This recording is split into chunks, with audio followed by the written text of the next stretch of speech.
Vamos falar da reforma na Escócia e de John Knox. Tem uma história interessante que o professor Calhoun conta, uma história de um turista americano. Sabe como é que é turista americano, né?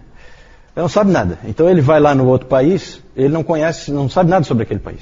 Então ele foi lá para a Escócia, conhecer a Escócia, e aí um motorista de táxi estava levando ele, um motorista de táxi escocês, levando ele de um lugar para o outro, e aí passaram em frente da casa do John Knox, onde tinha sido a casa do John Knox. E aí o motorista escocês, cheio de orgulho, chegou e disse, e aqui era a casa de John Knox.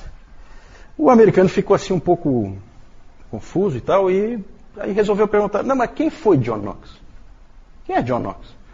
Aí o motorista escocês, já franzindo a testa, né, meio contrariado, não gostando daquela pergunta, pegou e virou para ele assim, olha aqui, meu senhor, vai para sua casa e vai ler a sua Bíblia.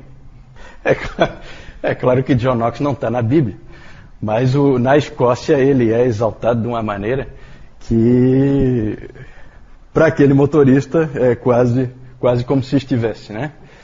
O Knox é o grande reformador da Escócia, é um reformador diferente. Algumas pessoas não veem ele com tão bons olhos assim, porque ele é um reformador que fez reforma pegando em armas, né? Coisa que um Calvino, por exemplo, nunca aprovou, certo? Fazer revolução. O Knox fez revolução para tomar o poder, para que os protestantes prevalecessem na Escócia. Ele foi padre, ele era um padre católico, depois foi professor, chegou a ser guarda-costas, né? Pregador e escravo, né? Que coisa mais esquisita. É que na verdade é assim, ó, eu não posso entrar em detalhes, né? Mas no meio das guerras de protestantes com católicos, eles acabaram tomando um castelo, o castelo de St. Andrew. E lá em St. Andrews os protestantes então ficaram encastelados. O John Knox era o pregador deles, fazia parte da pregação, e os franceses acabaram tomando o castelo. Os franceses sempre foram aliados dos escoceses e acabaram atacando por mar e acabaram tomando o castelo de volta. E aí ele foi aprisionado, John Knox foi aprisionado pelos franceses e foi colocado em galés, remando como escravo, remando em galés francesas, certo? Num determinado momento lá ele acabou sendo solto e aí ele foi para a Inglaterra. Na Inglaterra ele começou um bom trabalho de pregação, era o reino do Eduardo VI, aquele menino que era protestante, certo? E ali então havia espaço para exercer um ministério lá. O problema é que não durou muito. Por quê? Porque Eduardo VI morreu com 16 anos e assumiu a Maria a Sanguinária. E aí ele fugiu. Foi para o continente e lá ele foi viver em Frankfurt, na Alemanha. Lá em Frankfurt tinha uma colônia de ingleses por causa dessa perseguição toda. E lá houve uma controvérsia entre o John Knox e o Richard Cox, que o Lloyd Jones explora bastante naquela preleção que ele fez em 1972, eu acho, que ele fez uma preleção que o título era assim, John Knox, o primeiro puritano, certo? Por causa do espírito. E aí ele fala dessa controvérsia que houve em Frankfurt. Ali começa o espírito do puritanismo. Depois eu vou falar um pouquinho mais sobre isso. Nessa controvérsia ele acabou saindo então de lá de Frankfurt e foi para Genebra. Em Genebra acabou ficando muito próximo do Calvino. Os dois passaram a ser bons amigos e a trocar muitas ideias. E o Knox aprendendo muita coisa com o Calvino. O Knox chegou a dizer que a Academia de Genebra, ele disse assim sobre a Academia de Genebra, é a mais perfeita escola de Cristo que já existiu sobre a terra. Coloquei ali, né? Então, de fato, aquilo que eu falei no domingo passado, a influência de Genebra sobre toda a reforma é gigantesca, né? E Deus usa a providência, porque Ele faz os caras caírem lá. Por causa de uma perseguição aqui, uma perseguição ali, todo mundo foge e vai para Genebra aprender. E um passa para o outro, não, lá é o lugar onde você aprende, e assim ia. Mas o amor dele mesmo era pela terra dele, a Escócia. É dele a famosa frase, dá-me a Escócia se não morro, né? Em que ele usou a expressão de Raquel, né? Dá-me filho, senão morro. E ele falou, ele colocava isso para Deus, dá-me a Escócia, senão morro. Para o Evangelho. Voltou à Escócia em 1559, já não era mais tão jovem, né? Ele já tinha o quê? 45, né? 45 anos, quando voltou para a Escócia. E lá, então, ele foi um reformador e um pregador. Ele escreveu junto com outros 5 Joões, viu, João? Porque ele é João, né? Então era ele, João, e mais outros 5 Joões. Porque, olha, o que tem de João na história da igreja não é pouca coisa. Os próprios papas, né? A gente estava comentando esses dias, João 23, né? É muito papa, né? Então é muito João. Então esses 6 Joões, vamos dizer assim, juntos escreveram a Confissão de Fé Escocesa de 1560. Eles escreveram, é impressionante, eles escreveram em 5 dias a confissão. Os 6 sentaram ali, em 5 dias estava escrita a confissão. É umas coisas assim que são impressionantes. Também escreveu, depois mais tarde os escoceses usaram a Confissão de Fé de Westminster, mas agregaram nessa Confissão Escocesa, não excluíram, mantiveram as duas lado a lado. Escreveu também o Knox, o primeiro livro de disciplina da igreja, então ele organizou a igreja escocesa, né? Era um modelo em que a teologia era calvinista e o modelo eclesiástico é o modelo presbiteriano, certo? Quando se fala em modelo presbiteriano, é Escócia, certo? É a Escócia. Os presbiterianos gostam muito de dizer que é o Calvino e tal, né? Mas todo o modelo completo nunca foi desenvolvido em Genebra, até porque lá é uma cidade. Não tem como você desenvolver toda a estrutura do presbiterianismo numa cidade, certo? Quem, na verdade, desenvolveu a estrutura do presbiterianismo foi John Knox, junto com seus companheiros. Então, presbiterianismo é Escócia. E aí tem muitas histórias bacanas aí, eu não tenho tempo de ficar falando sobre isso, a gente precisa tocar, né?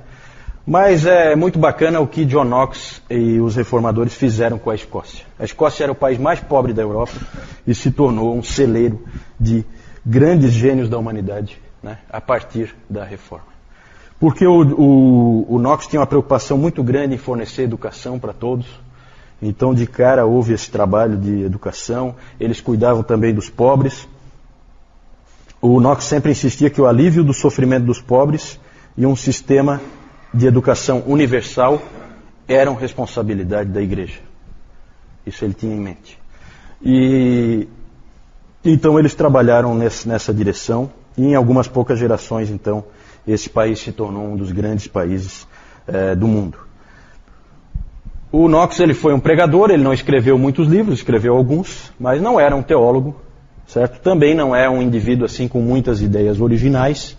Ele trazia muita coisa que ele tinha aprendido em Genebra e aplicava, mas era um homem muito forte, muito dinâmico e que fazia as coisas acontecerem, certo? Ele é famoso por ter enfrentado várias vezes a rainha Maria dos escoceses, não confunda com Maria Sanguinária, certo? Hoje em dia se cria assim um clima, porque o pessoal não gosta dos protestantes, então se cria um clima, John Knox, o homem que fazia a rainha chorar, sabe? Querendo dar assim um sentimentalismo bobo, né? Aquela rainha ali é como qualquer rainha, sabe? Se ela não vai com a cara do Valdir, o Valdir está morto. Não tem esse sentimentalismo bobo, certo? É que o Knox ia em cima dela e cobrava. Na verdade, ela foi uma rainha que veio ser rainha num país protestante, sendo católica.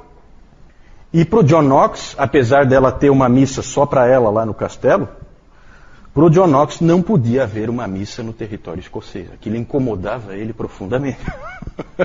Então, o fato de ter uma missa lá no castelo da rainha era o suficiente para incomodá-lo, né? E realmente o Knox fazia ela tremer, né? Alguns dizem até que John Knox é o pai da democracia, né? Porque ele chegou para a rainha uma vez, numa dessas discussões, e a rainha perguntou, o que você anda dizendo sobre mim lá nas suas pregações? Aí ele falou, vá até lá e escute o que eu estou pregando. E aí a rainha fez aquela famosa frase, né, mais ou menos, né? Quem você pensa que você é? dando a entender, né, que você não é um nobre, não é um duque, não é um conde, não é nada, e você vem aqui. Aí ele falou assim, o John Knox, ele falou assim, ó, eu sou um cidadão da Escócia. É isso que eu sou, né? Como qualquer outro cidadão. Então essa resposta dele é muitas vezes vista como uma atitude democrática, né? Uma coisa de um outro pensamento, né? Que não, nessa época ainda não existia. Oi? Sim, ele tinha sido um padre católico, né?